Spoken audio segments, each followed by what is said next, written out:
that was perfect timing, huh? Ray, people are missing. Dozens of seats empty. Patty, it's a big airplane. People are probably in the lab. I'm telling you, they're not here. They're not anywhere. Okay? Their shoes, their clothes, their glasses. It's crazy. They're all left behind. The people are gone. I'll be right back. I am not nuts, Ray. Go look for yourself. They're gone. My baby. They haven't gone far. Please, just take your seat. Patty, help me. Passenger emergency oxygen mask. The cabin pressure's fine. They don't know that. Do it now. But Ray, I said do it now. Everybody return to your seat. Put on your oxygen mask.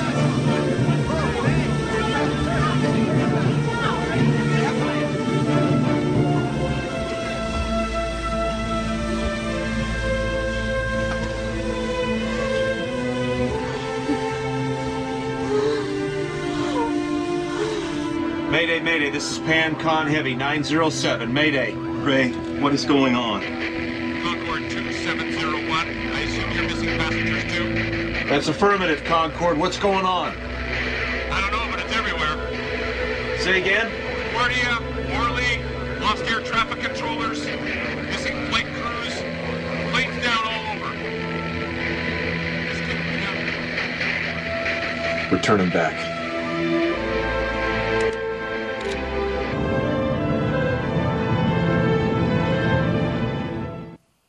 Made in 2000, the movie Left Behind was, at the time, the most successful Christian film ever produced, and the book it's based on is widely the most successful Christian book, fiction book of all time. It's sold an unfathomable number of copies, like 15 million copies, I believe, and it has spawned 11 sequels, multiple different series, and in fact, altogether, the adult Left Behind books have sold 42 million copies.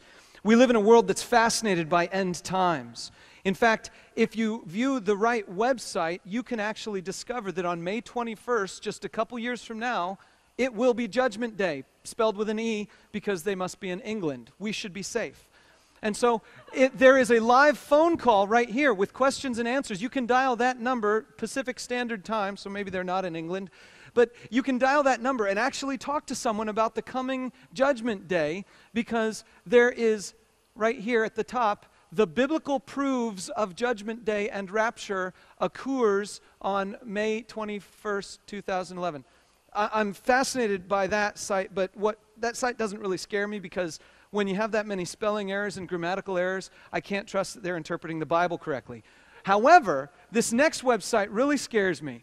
There are only 99 days left until the righteous are saved, the wicked inherit the earth for a while. And yes, there are Google ads right there in the middle.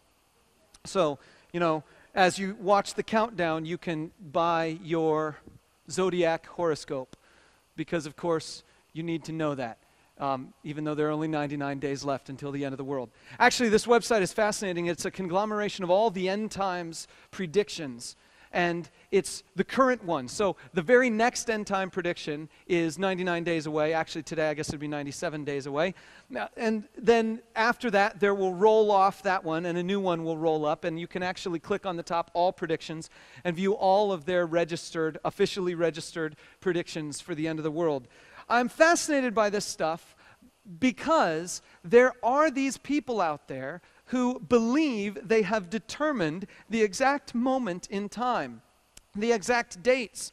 There's a Simpsons episode where Homer Simpson feels like by reading the Bible, he can coordinate the exact date and time of the end times, of Armageddon and the rapture and all that. And so then he gets all of Springfield together. They go up onto the hill outside of town, and it doesn't happen. He goes back home and realizes he forgot to carry a 1 or something like that. And then 8 days later, something along those lines, he gets raptured up into heaven, and everybody else gets stuck on earth, left behind. Well, we're in this series that I'm calling Uncovered, because we're going to try to uncover what the book of Revelation is really about. So many people have this idea that Revelation is about a whole bunch of details about the end of the world, and we're going to try to focus on what it's really about. And I'm just going to set it up for you right now. There's a big idea to Revelation, and as we go through this series, this is the big idea that's going to be made evident. Not all the little tiny details. In fact, I should say this. If any of you came here this morning hoping to hear me give you all the details for all the little things in here, and then to come up with some prediction for when the end of the world is going to be, you will be disappointed. I told my dad I was going to preach this message. He said, you still have a few weeks to change your mind. And his whole idea, I think, is coming from this sort of worldview that everybody's expecting to hear the nitty-gritty secrets and details of Revelation. I'm not going there, because I'm going to try to teach you what is the big idea that is obvious, that is clear, that is totally unquestioned in the book of Revelation, and it is this. The Lord Almighty, the Lord God Almighty is in charge, regardless of how it seems. And He's going to win, so be patient, faithful, and alert.